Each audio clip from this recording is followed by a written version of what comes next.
কাইতে হয়ে গেল রে, ধাক্কাটা খাইছে রে। আলামালারে কি পারাবারি করতেছে, কি পারাবারি করতেছে। ইয়াদ সাত কিন্তু কাইতে যাইতেছে একবারে, পুরা লাগছে, পুরা লাগছে একবারে।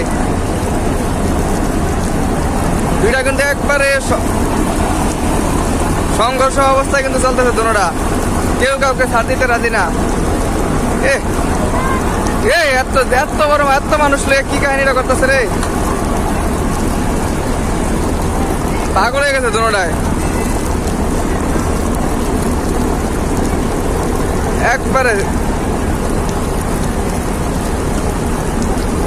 এগুলো আর গতি কমায় দিছে। হ্যাঁ, ওইটার কারণে এগুলো চাপায় দিছে।